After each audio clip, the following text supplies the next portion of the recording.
Hello, this is Suzanne at God Crochet and Chatter. Welcome back and God bless you. Today we're going to be doing our Tidbit thinking on Thursdays, and you'll get a taste of how this is going to be going. Now on Wednesdays, I'm also okay, ready? Okay, on Wednesday we're going to be doing a prayer video, and then after that I will do the regular devotion for that day also. I think I want to start doing this. God has put this on my heart. It's important that we come together once a week to send our prayers up as a circle of women and men to connect in that circle, that we're encouraging one another, we're here for one another, and we're not alone. In fact, I ordered a devotional book on pain, chronic pain. It's a 60-day devotional. It looked pretty good and it got rave reviews, so I thought, that's fun to get. I gotta stop getting all these books, but I can't help it. I just love each book. I get something different out of. It makes me stronger, it makes me grow, and when I find a new one that is really highly recommended and it's not too much money, most of my books I pay $4 or $5 for, so that works out good for the pocketbook too. Okay, today's trivia question, let's get to that. All right, the other day it was who was freed from Herod's jail by an angel, and if you said Peter, yes, indeed, you got it correct. And today is who in the Bible wrote the following: though I speak with the tongues of men and of angels and have not charity, I have become as sounding brass or a tinkling cymbal. Who said that? Well, I had a busy morning. I had to get on the phone to one of our credit card holders. The other day, accidentally, Ron got an email and it said to pay $1.95 to make sure your package arrives to you. He did not know that it was a spam thing. And of course, it flagged our credit card. So I spent a good hour or more on the phone getting that straightened out. And then I was sitting back here starting to study, and I got a phone call from my grandson. And I usually don't get a phone call from him in the middle of a working day. And he said, Mom's in the hospital. She has really super bad migraine along with her cluster headache. She can't even think straight. So we kept in contact through text, and they gave her some heavy-duty meds that knocked her out. They gave her a heavy dose of steroids and are getting things calmed down, and then she will be going home today. I would have preferred, as her mom, that they would have kept her overnight at least to continue giving her stuff. She certainly can use a good night's rest. But that's the plan so far. And then yesterday morning, my daughter calls me. Well, actually, she texted me a couple of pictures. We had a heavy rainstorm hit us. It hit my daughter's place first, and then it hit us. It was like pouring buckets, which we truly needed. So while we're sitting here, thanking God for this much needed rain, my daughter had a tree from the neighbor fall over, and Kevin and her were in the garage. They've been cleaning it out, and Kevin saw the tree falling, and he said, get down, get down. And she just got down, and it hit their brand new truck. They were devastated, like, I can't believe this is happening. And she said, now with all the parts that everybody's waiting on to get in to get things repaired, they don't know when it's going to get out of the shop. And luckily enough, they bought a cheap van from their neighbor to bop around in to help save on gas, because their other truck takes a lot of money to run it. So that kind of bummed out their day, but I assured her that God's not far away and things will fall into place, and if she needed anything to let us know. So yeah, it's been pretty exciting around here. But then Lori, Trisha's friend that come and help clean, she got in contact with me. She likes to crochet, and she loved my Beanie Baby dolls. And I told you about that. And she wants to learn how to make them. So this Saturday at 1 o'clock, she's going to come over, and I'm going to teach her how to do it. And we're going to make it a regular occasion, kind of a little crochet get-together, which I have missed. We do have one at our local senior center, but it's kind of hard for me to get up that early in the morning and to be functioning, and it's better for me for afternoon things. So I was really happy about that. All right, all that said and done, let's get to our lesson. Welcome, my new subscriber. I'm sorry, I already forgot your name. I didn't mean to.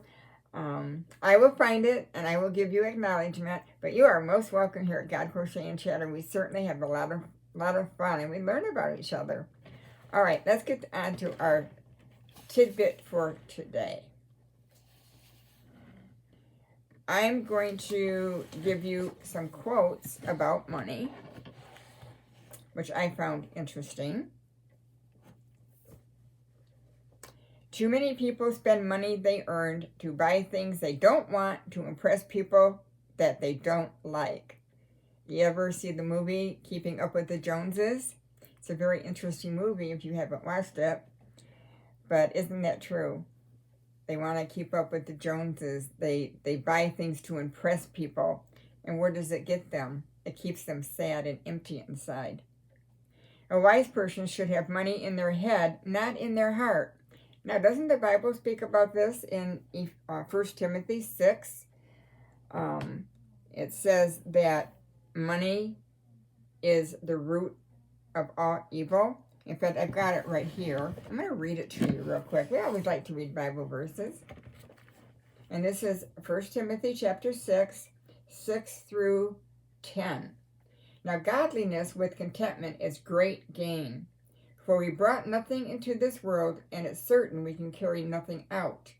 And having food and clothing, with these we shall be content.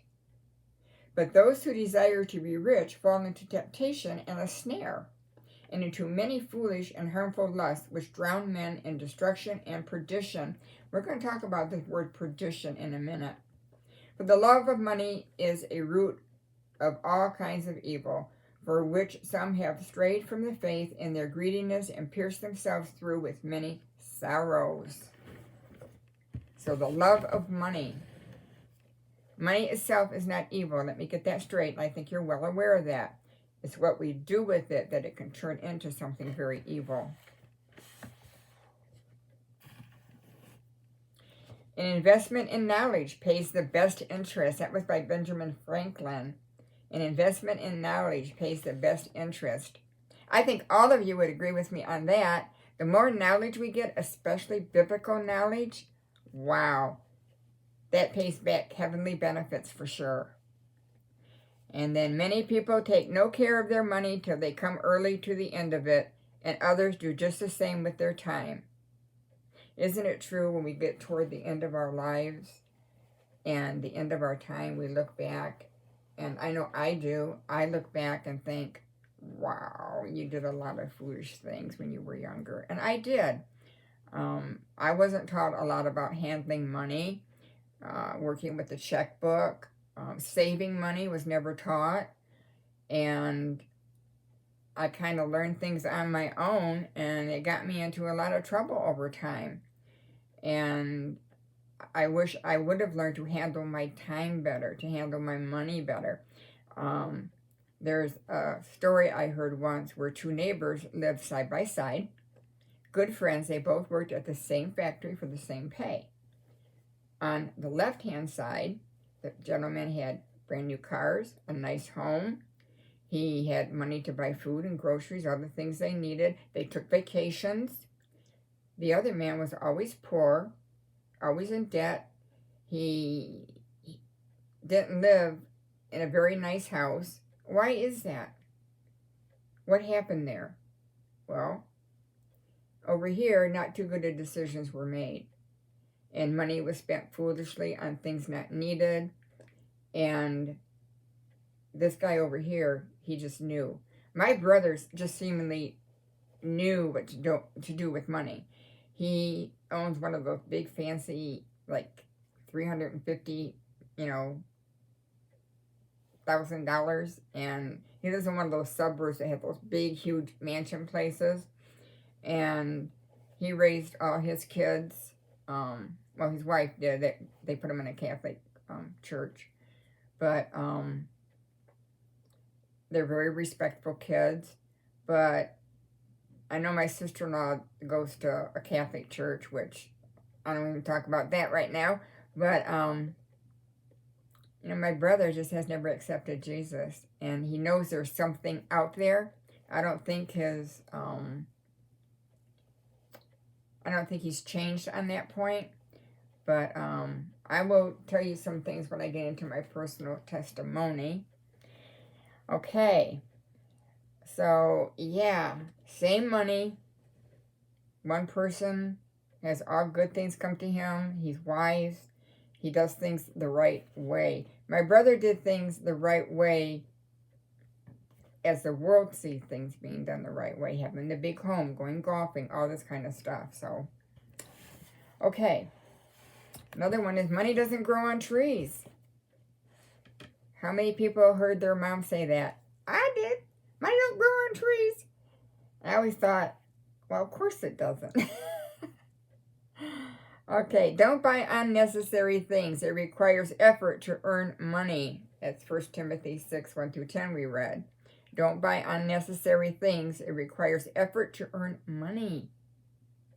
A lot of these young people think they can sit home. They do sit home. They live off the government. They don't work for anything. And, then they want everything everybody else has. That's what socialism is. Nobody has anything better than anybody else. And our country wasn't built that way.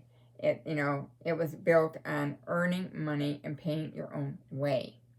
And somebody else, if they don't handle their money the right way, that doesn't come back on me. And I'll help anybody out. But if I see somebody is spending their money foolishly and it doesn't get any better, I would have a serious talk with that person and set them straight on a few things in love and kindness that, they need to sometimes get off their big fat butts and get out there and work and not be so lazy.